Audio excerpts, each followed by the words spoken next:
자, 우리 계속해서 행복한 인생을 살아가는데 우리가 꽉 붙잡아야 할 핵심 키워드, 국어를 잘하려면 주제를 잘 알아야 되죠.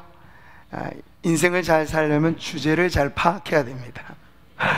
그래서 우리가 하나님 앞에 어떠한 인생이고 무엇을 꽉 붙잡으면 행복한 인생을 살아가게 되는지, 복잡하게 말하자면 수없이 많은 책들이 다 행복에 대해서 쓰거든요. 복잡하고 어렵습니다. 그러나 하나님의 말씀은 우리에게 확실한 기준을 가르쳐 주시면서 이것만 붙잡으면 우리가 행복 인생의 주인공이 될 거라 가르쳐 주셨는데요, 오늘 그 마지막 6번째 키워드를 살펴보도록 하겠습니다. 그런 점에서 여러분, 우리가 인기 있는 행복을 원하는가, 아니면 진짜 행복을 원하는가, 그 질문을 한번 해보셔야 돼요. 인기 있는 행복이란 뭘까요? 많은 사람들이 선호하는 것이죠. 굳이 말하지 않아도 우리가 다 알만한 것들이에요. 행복의 조건이라고 말하는 것. 자, 그런데 그런 행복을 우리가 쫓아서 살기도 합니다. 지금도 혹 그러실 수 있어요. 근데 그럴 때 행복이 목적이 될 때 가면 갈수록 멀어져요. 간격이 좁혀지기보다 갈수록 더 멀어지는 것 같아요. 그러니까 행복 자체를 목적으로 삼아서 우리가 추구하면 행복은 더 멀리 떨어져 나간다는 걸 삶의 경험을 통해서 알게 되죠. 오늘 시편, 이 아름다운 노래는요, 행복을 목적 삼으라고 우리에게 가르쳐 주지 않습니다. 행복은 하나님과의 관계로부터 나오는 파생되는 열매, 그것을 오늘 성경 우리들에게 가르쳐 주고 있어요. 아주 오래된 신앙 교리 문답의 이 첫 번째 질문과 답이 이것이거든요. 사람의 제일 되는 목적이 무엇인가 묻습니다. 답이 뭘까요? 여러분, 답을 다 같이 한번 읽어보겠습니다. 시작. 사람의 제일 되는 목적은 하나님을 영화롭게 하는 것과 영원토록 하나님을 즐거워하는 것입니다. 네, 사람의 제일 되는 목적이 행복을 추구하는 게 아니라고 가르쳐줘요. 우리는 하나님을 추구할 뿐입니다. 하나님을 영화롭게 하고 하나님을 즐거워할 뿐입니다. 그러면 행복은 따라오는 거예요. 행복은 채워지는 거예요. 무화과 나뭇잎이 마를 수 있어요. 포도나무에 열매가 없을 수 있어요. 외양간에 소가 없을 수 있어요. 이게 다 세상이 말하는 행복의 조건들이거든요. 그러면 다 불행하다 말하죠. 그런데 하나님의 사람들은요, 그때에도 즐거워할 수 있어요. 왜냐하면 여호와 하나님으로 인한 만족감은 소출이 없고 비고 결핍의 순간에도 만족을 누리게 하거든요. 여호와가 나의 목자 되시니 그것으로 충분합니다 고백을 할 수 있는 인생이 된다면 그것이 참으로 행복한 삶을 살아가는 비결 되겠습니다. 성경 말씀합니다. 그런즉 내가 하나님의 제단에 나아가 나의 큰 기쁨에 하나님께 이르리이다. 이게 한글 개역 버전에 쓰면은요, 극락의 하나님이라고 표현해요. 극락이라는 말은 이 불자들도 아는 말이잖아요. 극락, 아주 이 기쁨의 최고인 이상향이기도 해요. 그런데 이게 다른 종교에서 얻을 수 있는 게 아니에요. 큰 기쁨은 하나님 안에 있습니다. 그러니까 하나님을 만나야 누릴 수 있는 기쁨이고 만족이고 행복입니다. 또 말씀하죠. 하나님께 가까이함이 내게 복이라, 행복이라는 거예요. 하나님께 가까이 할수록, 우리가 세상을 가까이 할수록 행복은 점점 더 멀어지는 느낌인데, 하나님께 가까이 하면 할수록 행복이 가까워지는 거예요. 아예 아브라함처럼 복덩어리 인생이 되는 거죠. 하나님은 아예 그렇게 축복하셨어요. 너는 복이 될지라. 이거 어마어마한 거잖아요. 행복을 몇몇 가지로 소유하는 게 아니에요. 부동산 그리고 건강 이런 걸로 소유하는 개념이 아니라 아브라함에게 주신 축복은요, 네가 복이 될 거다 말씀하신 거예요. 할렐루야. 이 어디서 얻을 수 있다고요? 하나님께 가까이 함으로써. 그러니까 우리는 하나님을 추구하는 인생을 살 때 행복이 우리에게 딸려오는, 성령의 열매가 성령 안에 잠겨 살 때 주렁주렁 맺혀지게 되는 것처럼 하나님 안에 잠겨 살 때 행복이 우리의 삶에 주렁주렁 맺혀질 줄 믿습니다. 오늘 목동 출신의 왕이었던 다윗의 노래, 내 인생을 바꾸는 행복의 키워드를 그가 우리에게 가르쳐주고 있습니다. 자신의 인생이 담긴 노래였죠. 그는 자수성가의 행복을 말한 사람이 아니에요. 자화자찬하고 있지 않습니다. 이런 말이 좀 맞을지 모르겠지만 자수성가가 아니라 신수성가, 하나님 덕분에 하나님의 손으로 참된 형통을 경험하는 인생을 노래하는 것이죠. 자화자찬이 아니에요. 말하자면 신화신찬, 하나님을 우리가 그리고 하나님을 찬양하고 하나님을 자랑하는 인생인 거죠. 언제나 중심에 하나님이 계십니다. 하나님 관계로부터 만족도, 그리고 인도도, 그리고 회복도, 보호도, 충만도 다 하나님 관계 속에 우러나오는 것이에요. 플러그인 하면 되는 거죠. 접속만 되면 없던 것을 짜내는 게 신앙이 아니고요, 무한자이신 하나님께 우리의 믿음이 접속이 되면 이 모든 것이 믿음의 플러그로 통과해서 우리에게 오는 것입니다. 그러니까 신앙생활을 어렵게 하자면 한두 끝도 없이 어려워요. 그러니 보세요, 타 종교에서는 고행을 강조하잖아요. 그 신실함의 극치에서 뭐를 강조하냐면 자학적인 걸 가더라고요, 모든 종교의 끝이. 근데 우리 기독교는 고행의 종교가 아니에요. 큰 기쁨을 우리에게 선사해 주는 것입니다. 고행, 고통으로 말하자면 그 우리 예수님이 짊어지셨어요.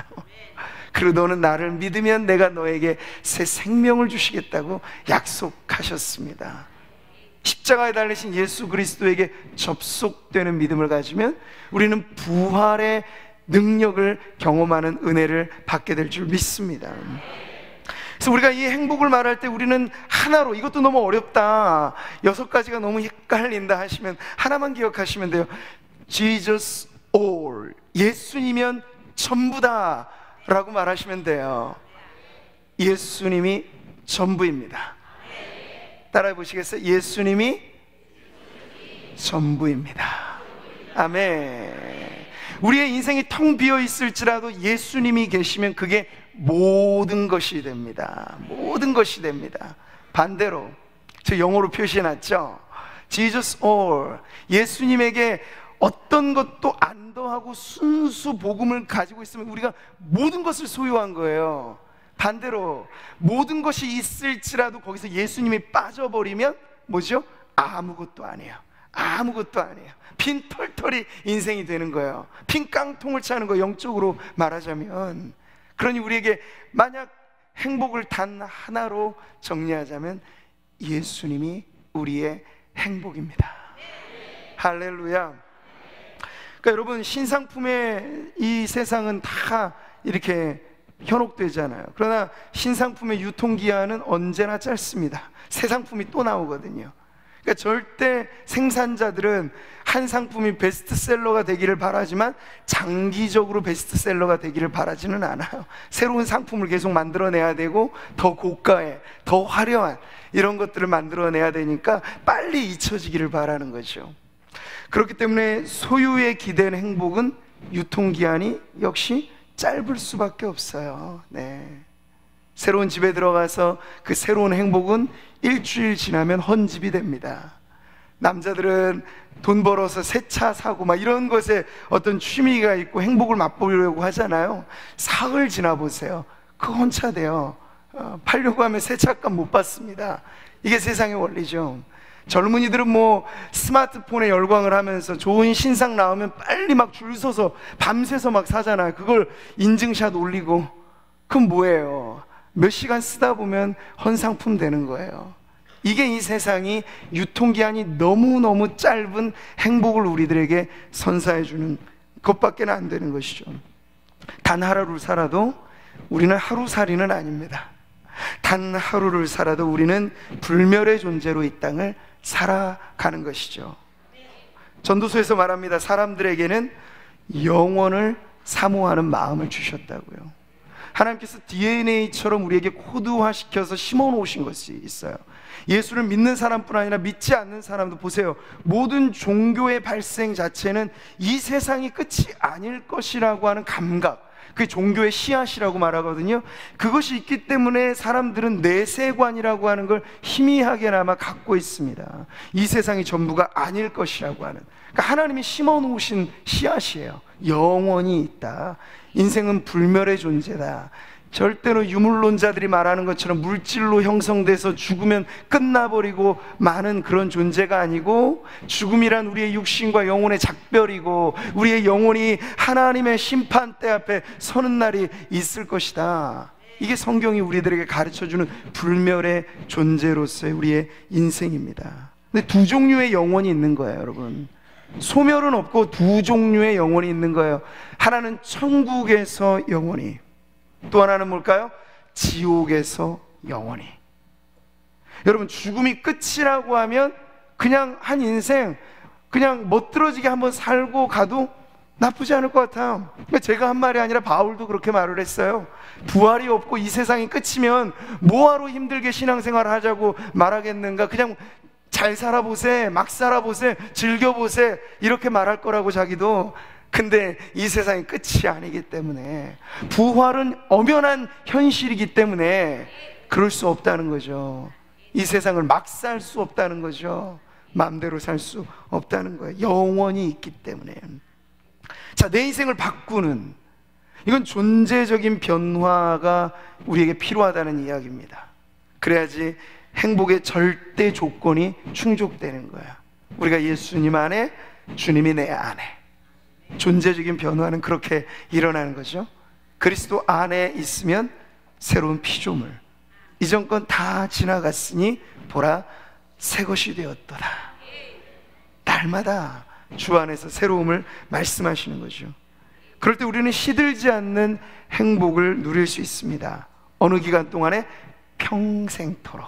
오늘 시편이 노래하잖아, 내 평생에. 근데 평생이 끝일까요? 아니, 영원히. 오늘 이 마지막 구절이 우리들에게 가르쳐주는 방향성은요, 그저 하루 벌어 하루 사는 인생이 아니라 평생을 담보로 한 신앙을 가르쳐줘요. 그리고 그게 끝이 아니라고 또 가르쳐줘요. 영원에 잇대어 살아가는 우리의 삶이라고 가르쳐주고 있습니다. 그러니까 우리의 행복은 평생에 보장된 행복이고, 우리의 행복은 영원히 지속될 행복입니다. 선한 목자 여호와를 나의 목자로 모시고 산다면, 바로 이것이죠. 내 평생의 선하심과 인자하심이 반드시 나를 따르리니.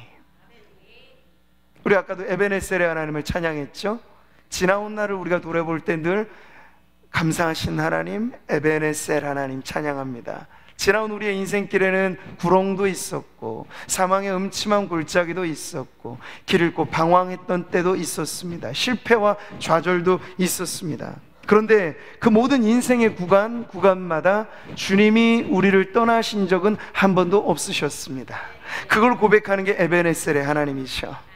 여기까지 우리를 도우신 주께서 나와 함께 하심이라는 이 고백이 에베네셀에 대한 감사를 고백하게 되는 것이에요. 성경은 말씀합니다. 내가 물 가운데로 지날 때 내가 너와 함께 할 것이라. 같이 읽어볼까요? 강을 건널 때 물이 너를 침몰하지 못할 것이며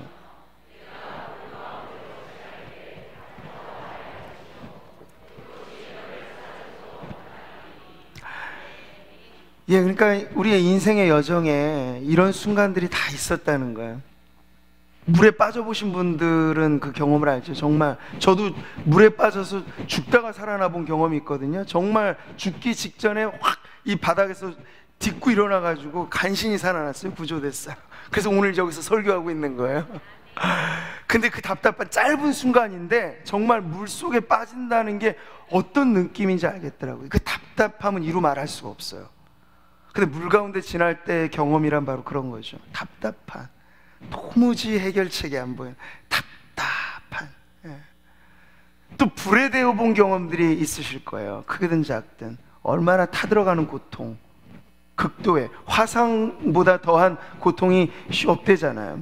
애를 출산하는 고통 다음 화상으로 인한 고통이 엄청나다고 하죠. 근데 불 가운데 지난다는 건 우리의 인생 여정에 타들어가는 고통이 있다는 거예요. 짧지만 그 짧은 불의 대임이 얼마나 뜨겁습니까? 그런 고통에 화들짝 놀라게 되는 때가 있다는 거죠. 자, 그런데 지나고 보면 알아요. 물 가운데를 지나든 불 가운데를 지나든 하나님은 우리와 언제나 함께 하셨다는 사실을 말이죠. 다니엘이 세 친구가 그 불구덩이에 던져지잖아요. 평소보다 더 화력이 활활 타오르는, 들어가는 즉시 타들어가 버릴 그 불구덩이에. 근데 놀랍게도 왕이 보았습니다. 들어간 건 세 사람인데 사람과 같지 않은 제4의 인물이 거기 있는 거예요. 우리 주님이시죠. 그걸 보여주는 거예요. 불 가운데 지날 때에도 내가 너와 함께함으로 머리카락 한 터럭 상치 않게 지켜보호해 주시는 은혜, 그것이 우리 에베네셀의 하나님에 대한 믿음의 고백입니다. 자, 그런데 여러분, 지나온 날을 돌아볼 때 우리는 에베네셀에 대한 신앙 고백이 있으시잖아요. 아멘이시죠? 그럼 우리 앞으로 살아갈 날들에 대한 건 무슨 고백이에요? 여호와 이레, 하나님 예비하신 은혜의 하나님을 우리는 믿는 거죠. 아브라함이 경험했던 아들을 달라 하신 이거 참 무참하게 느껴지는 고통스러운 순종 명령인데 아브라함이 순종하죠. 그랬더니 어때요? 하나님께서 예비하신 숲에 걸려있는 재물이 있던 거예요. 그래서 그 산을 여호와 이레, 하나님께서 산에서 예비하시리라, 그 이름을 지었죠. 우리의 신앙은 그러니까 지나온 날에도 하나님, 앞으로 살아갈 날에도 하나님입니다. 이 신앙의 고백이 우리 안에 있는 한 흔들림 없이 우리는 푸른 풀밭 쉴만한 물가를 과거의 신앙 경력과 간증으로 끝이 아니라 앞으로 기대하는 우리의 기도와 소망의 이유가 바로 그 자리를 향하게 될 줄 믿습니다. 문제는 여러분, 우리가 깜빡거리는 신앙을 좀 탈피해야 된다는 거예요. 이 깜빡거리는 신앙이 뭘까요? 수명다한 형광등 같이. 수명다한 형광등 아시죠? 답답해요. 불 켜면 깜빡깜빡하다 꺼졌다가 간신히 다시 켜졌다가 꺼졌다가 답답해요. 그렇죠? 근데 하나님 우리 보실 때 우리 믿음이 이렇게 깜빡등 형광등처럼 믿음이 있다가도 또 없다가도 있는 것 같은데 또 언제는 전혀 믿지 않는 사람처럼 막 하나님 원망하고 삐치고 등 돌리고 너의 이야기하는 것처럼 보시는데 다 우리 얘기입니다. 우리가 그렇습니다. 믿다가 못 믿다가 믿음과 불신 사이를 오가는 게 연약한 우리들이죠. 우리가 새해를 맞이하면서 이제 이 부분에 꼬리표를 좀 떼어야겠습니다. 확신의 신앙으로 나아가시기 바랍니다.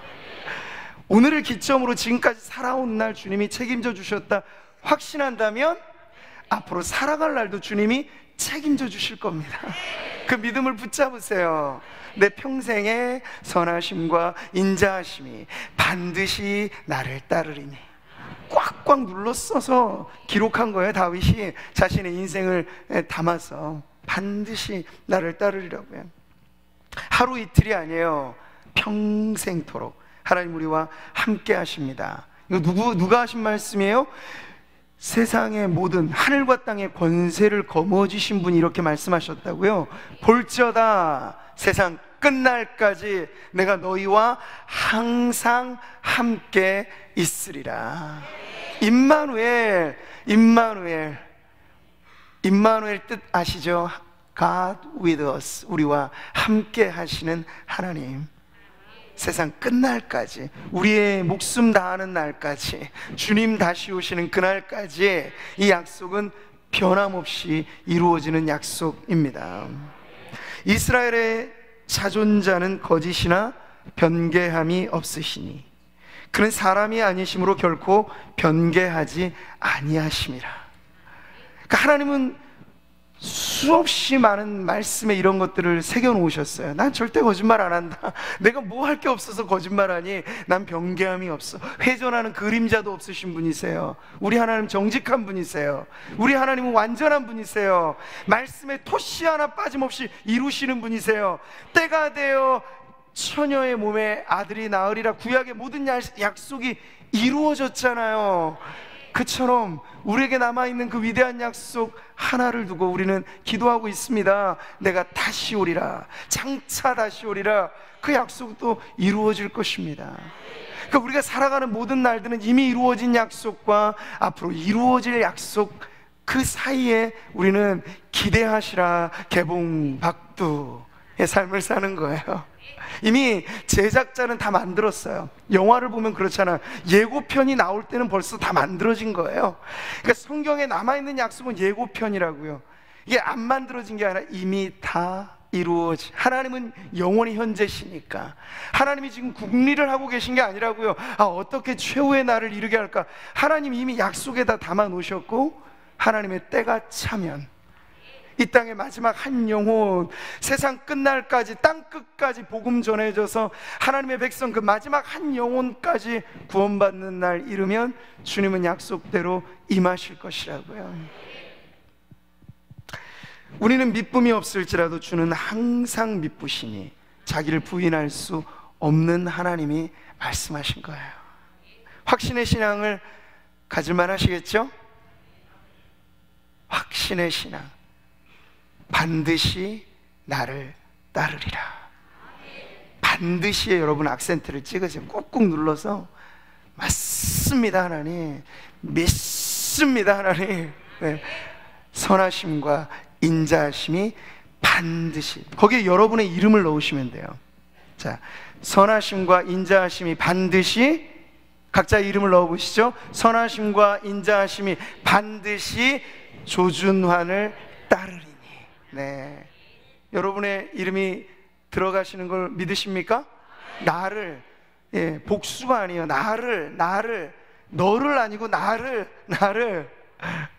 하나님은 뭉뚱그려 보시잖아요. 정확히 한 영혼을 보세요. 기둥 뒤에 숨어서 조는 분도 보세요. 다 보세요. 코 올리기 어린아이도 보세요. 태중에 지어지기 전부터 우리를 아셨다고 하고, 엄마 뱃속에 그 형질이 생겨질 때부터 우리를 아셨다고 하는데, 내가 새벽 날개 치며 바다 끝에 거할지라도 거기도 하나님이 계시고, 하늘 끝에 우리의 새벽 날개 치는 어느 곳 어떤 자리 다 주님이 함께 하신다고 말씀하십니다. 반드시 나를 따르리라에 여러분의 믿음을 거시기 바랍니다. 우리가 어떤 지식적으로요, 하나님 전능하심을 알죠.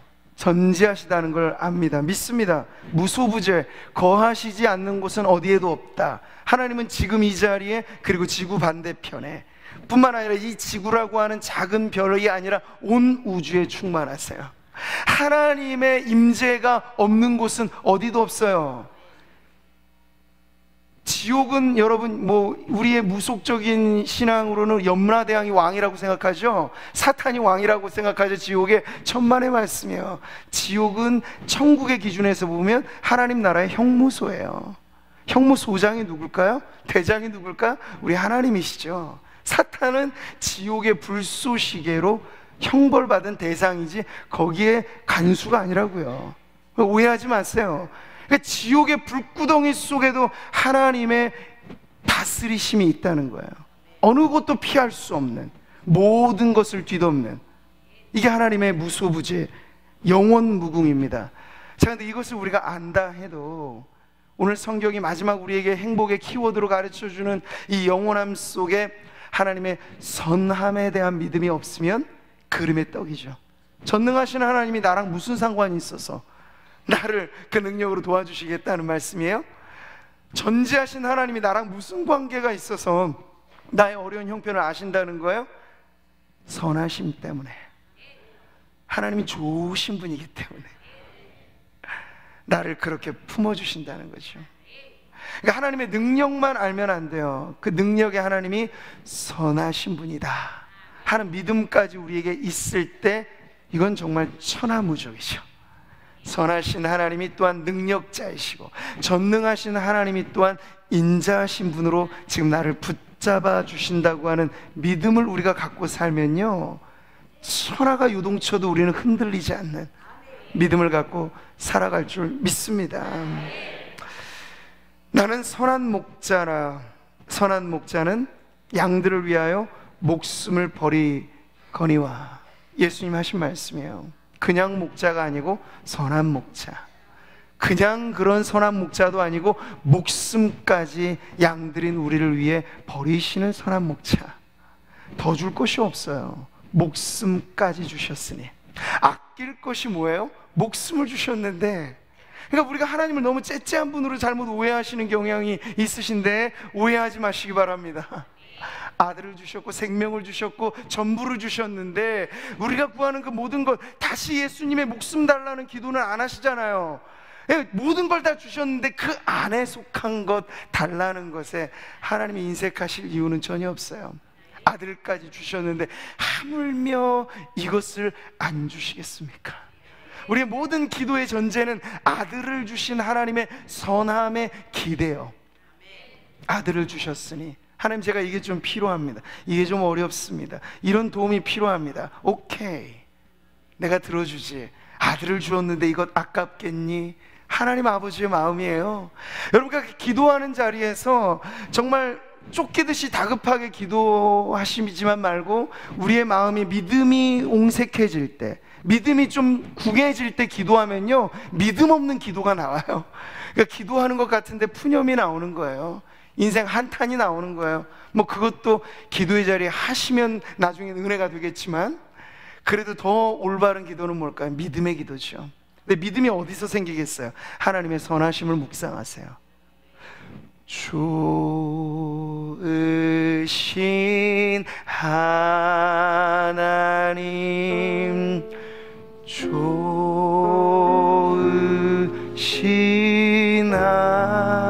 하나님, 참 좋으신 나의 여러분 정말 믿으시기 바랍니다. 좋으신 하나님,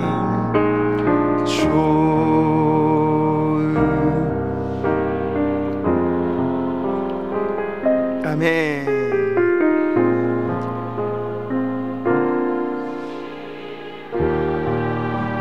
참 좋으신, 참 좋으신 나의 하나님.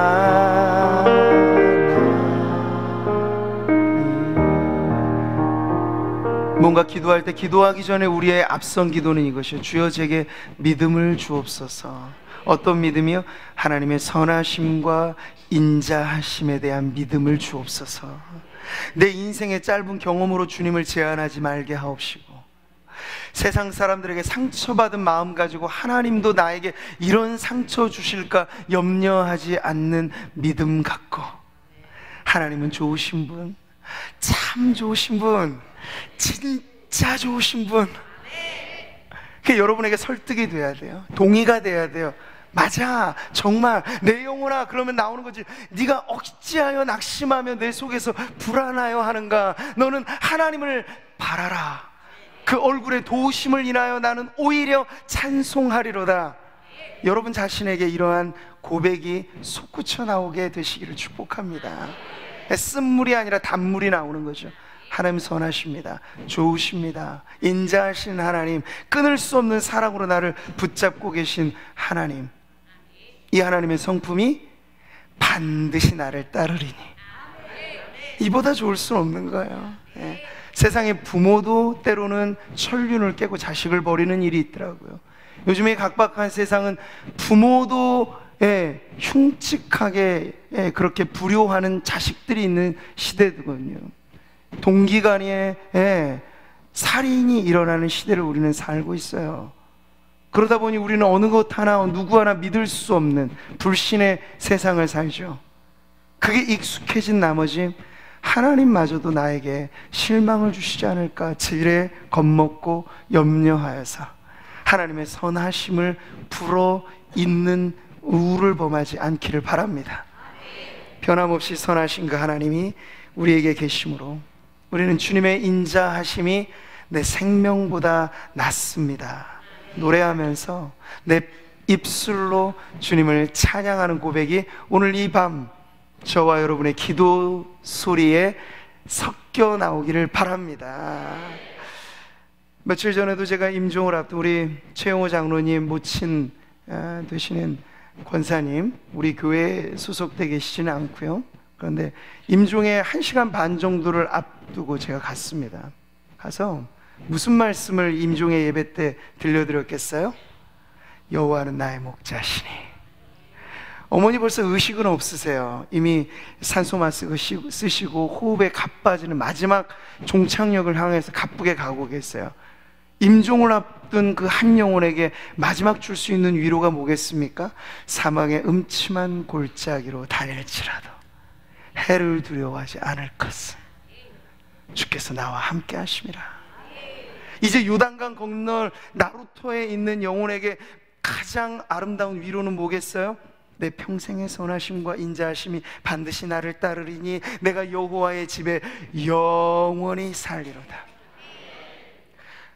예, 임종 예배를 짧게 마치고 그러니까 어머님이 정말 평온해지시더라고요. 정말 부드러운 살갗처럼, 어린아이처럼. 그리고 얼마 지나지 않아서 하나님 부름을 받고 이 세상을 떠나 주님의 나라로 가셨습니다. 이게 이 땅을 살아가는 성도들의 마지막 모습이죠. 고통 가운데 빠져있는 인생의 유일한 해답과 위로는 바로 이것이에요. 주여 이제 내가 무엇을 바라리오? 나의 소망은 주께 있나이다.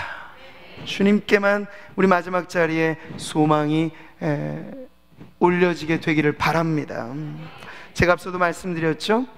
영혼은 두 종류의 영혼이 있습니다. 인간은 어쩔 수 없는 불멸의 존재입니다. 부활은 악인의 부활도 있습니다. 그런데 그 부활 이후 어디로 가느냐, 영혼을 어디서 보내느냐에 따라 질적인 시간의 차이가 존재하는데, 예수 믿은 영혼은 영원히 천국에서, 아무리 이 땅에서 성인군자처럼 좋은 선생이 되고 사회적인 기여를 하고 하더라도 나로 말미암지 않고는 아버지께로 올 자가 없다고 말씀하신, 양의 문이라고 말씀하신 예수님을 통하지 않은 인생, 그 마지막이 어쩔 수 없어요. 그 영혼을 지옥의 불구덩이 속에서. 요즘에 여러분, 지옥에 대한 설교가 교회 안에서 사실은 쉽지 않죠. 잘 들려지지 않는 시대입니다. 그러나 엄연히 성경에는 천국만이 아니라 지옥을 말씀하십니다. 여러분, 로댕이라고 하는 천재 조각가 있죠? 그의 유명한 작품 생각하는 사람, 자세도 힘들게 이렇게, 아시죠? 근육질의 남자가 몸을 비틀어서 오만상을 찌그리고 하잖아요. 근데 이건 우리는 독립된 작품으로 알고 있지만 아니요, 로댕은 엄청난 그의 필생의 대작, 30년이 넘게 구상한 마지막 그의 위대한 작품으로 지옥의 문이라고 하는 작품을 만들 때 생각하는 사람은 그 거대한 작품의 일부분이었어요. 자그마치 7톤의 무게가 더 넘어가는 청동, 이 조각품을 만들었다고요. 그 중에 생각하는 사람은 일부분에 있는데 그 위치가 어디냐면 지옥의 문 정중앙에 걸터 앉아 있어요. 그러니까 그가 왜 그토록 온몸에 근육에 힘을 주면서 고뇌하면서 찌푸리면서 생각하고 있는지 아시겠어요? 지옥문에 들어오는 인생들을 바라보니까 그냥 볼 수 없는 거예요. 왜냐하면 지옥문에, 이건 로댕이 단테의 신곡을 모티브로 해서 영감을 받아서 만든 작품인데요, 그 신곡의 지옥문에 이런 글귀가 씌워져 있다고 표현하죠. 여기 들어오는 너희는 모든 희망을 버려라. 끔찍한 비문이죠. 이게 지옥문에 쓰여져 있는 글귀라고 문학가는 말했는데 성경적으로 맞는 말이죠. 영원히 희망 없는 그곳에 들어오는 한 명, 두 명 들어오는 인생들을 바라보니 어찌 웃으면서 맞이할 수 있겠어요? 생각하는 사람의 고뇌가 이만저만이 아닌 것이죠. 자, 우리는 누가복음 16장에 나와 있는 부자와 나사로의 이야기를 통해서 죽음 이후에 펼쳐질 두 가지 영혼을 보게 됩니다. 부자, 우리로 말하자면 대기업의 총수 정도 되시는 분이었을 거예요. 그때 당시 쌓아둘 것 없는 재물을 갖고 이거 다 어떻게 어떻게 재택하지 고민이 되는 인생. 근데 그 인생도 결국은 한평생 살고 한평생 살다 보면 주님 앞에 소원 명령을 받죠. 그런데 예수 믿지 않는 그 부자는 곧바로 어디로 갑니까? 음부, 나락에 떨어집니다. 지옥 불구덩이에 빠집니다. 그 지옥의 생생한 묘사를 예수님 이렇게 하셨어요. 그 부자가 얼마나 고통스러웠는지, 나를 긍휼히 여기사 나사로를 보내어 그 손가락 끝에 물을 찍어 내 혀를 서늘하게 하소서. 내가 이 불꽃 가운데서 괴로워하나이다. 얼마나 고통스러웠으면 한 방울의 물의 자비도 허락되지 않는 곳, 그것이 지옥이에요.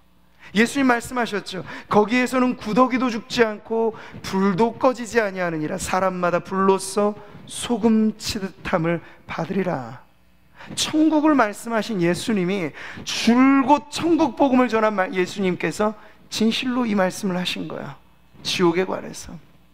자, 이 두 가지 갈려지는 영원의 세계 속에 제가 왜 이 지옥에 대해서 오늘 이 밤에 말씀을 드리냐면, 너무나 우리가 천국에 대해서 그냥 가겠지 뭐, 그냥 그런 나라 정도로 생각하실까봐. 절대 그렇지 않아요. 그 천국이 얼마나 좋은 나라인지, 얼마나 귀한 나라인지, 천국에서 영원히 우리의 삶이 얼마나 큰 복락일지를 혹시 감을 좀 잃어버린 분들이 계실까봐 천국과 정반대편에 서 있는 영원한 세계, 지옥을 말씀드린 거예요. 예. 우리가 그곳에서 단 하루도 버텨내기 힘들 텐데 영원히 그 형무소에서 무기징역수가 돼서 영겁의 시간이라고 말을 하잖아요. 헤아릴 수 없는 무량수, 그 영혼을 보낸다고 생각해 보세요. 그런데 우리가 누구 덕분에? 선한 목자가 우리를 이끄셔서 지옥 불구덩이 속에 빠질 수밖에 없는 우리, 사망의 음침한 골짜기를 지나는 우리를 건져내셔서 어디로 인도하십니까? 내 아버지의 집으로 인도하여 주셨습니다. 할렐루야. 오늘 이 시편의 마지막 대목은 아름다운 귀향, 귀가의 모습으로 매듭을 짓고 있죠. 제가 장례 설교를 할 때 자주 인용하는 아름다운 시 중에 천상병 시인의 귀천이라는 시가 있어요.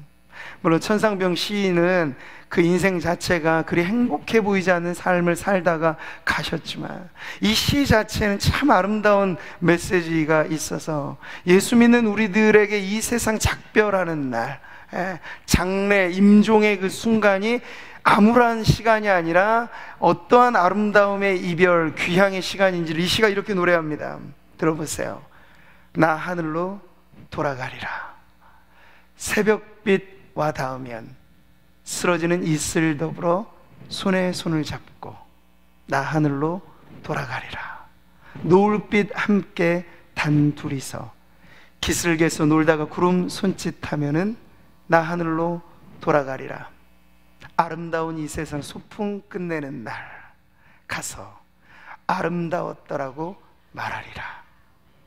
누구에게 가서 이렇게 말하는 거겠어요? 우리한테는 하나님 아버지께 고생 진탕하다 왔습니다 하나님, 이러실 거예요? 천국 가서? 아니죠. 하나님, 제게 한평생 기회를 주셨는데 제가 좀 실수할 때도 있었고 죄 가운데 엎드러졌을 때도 있었지만 그때도 선하신 목자, 이 땅을 사는 동안 저와 함께 하셨던 하나님 덕분에 저는 한평생 아름답게 살았습니다. 후회 없이 살다가 주님이 여기 왔습니다.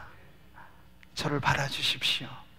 이게 천국에 입성해서 하나님께 반갑게 인사 나누며 드리는 여러분 고백되기를 바랍니다.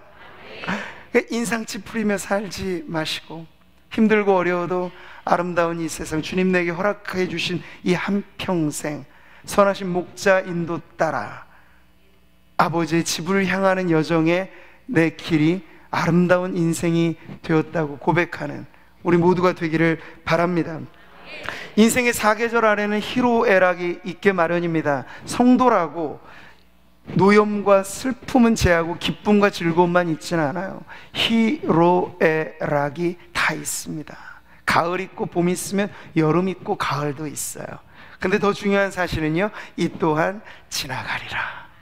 시름도 걱정도 원망도 고통도 지나가고 우리는 결국 향하여져 있는 목적지를 향하여 가는 것이에요. 그 끝에서 우리는 아버지의 집에 들어갈 겁니다. 탕자가 들어갔던 그 아버지의 집, 탕자가 안겼던 그 아버지의 품, 이것이 지금 우리를 기다리고 있어요. 나는 부족하여도 영접하실 터이니 하늘나라 계신 임금 내 구주 예수라. 주님이 그렇게 우리를 받아주실 거예요. 십자가 한편에 달렸던 강도에게 하신 말씀, 타들어가는 고통, 마지막 피가 떨어지고 말라 죽어가는 그 인생에게 대한 위로가 무엇이었습니까? 힘들어하지 마라. 오늘 네가 나와 함께 낙원에 있을 거야.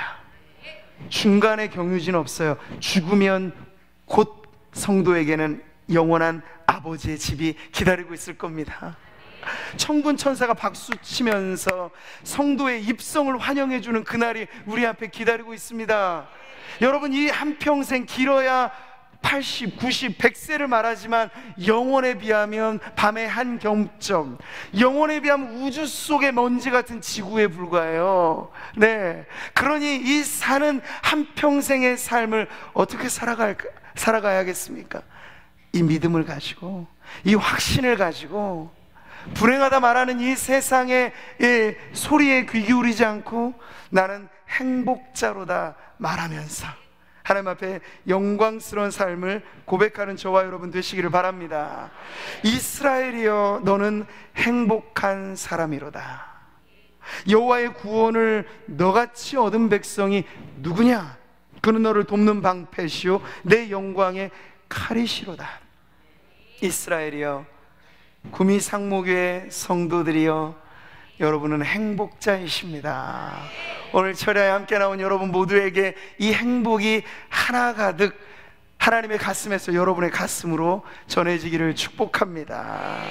주의 궁정에서의 한날보다 더한 날은 없어요. 세상에서의 첫날에 비할 바 못됩니다. 세상에서의 좋고 많은 날들과 비할 수 없어서 우리는 이렇게까지 고백하고 싶은 거죠. 하나님의 성전 문지기로 있는 게 좋겠습니다. 저는 차라리 성전 문지기가 외양상으로는 볼 게 뭐가 있겠어요. 마당새잖아요. 성전 마당새. 그래도 좋겠다고 말하는 거예요. 주의 장막의 아름다움을 아니까. 거기 하나님이 계시고, 하나님이 계신 그곳에 행복이 있고, 하나님이 계신 그곳에 만족이 있고, 하나님이 계신 그곳에 영원한 복락이 있기 때문에 차라리 저는 성전 문지기가 되고 싶습니다. 이런 심정이 우리 모두에게 넘쳐나서 오늘 금요철야로 마무리하는 이 시편 23편의 노래가 다윗의 노래에서 이제 여러분의 노래가 되시길 바랍니다. 다시 한번 우리가 시편 제2의 23편을 노래하는 그 기쁨과 환희를 가지고 하나님 우리 앞에 주어지신 허락하신 이 날들 동안 앞으로 셈해 보세요. 몇 년의 삶이 우리에게 예상될지 누구도 모르지만 그 남아있는 날들 동안 인상 쓰며 살지 않고 불평하며 살지 않고 내 하나님으로 인하여 만족하며 살겠습니다. 여호와는 나의 목자시니 그것으로 충분합니다. 고백할 수 있는 저와 여러분 되시기를 주님의 이름으로 축복합니다. 할렐루야.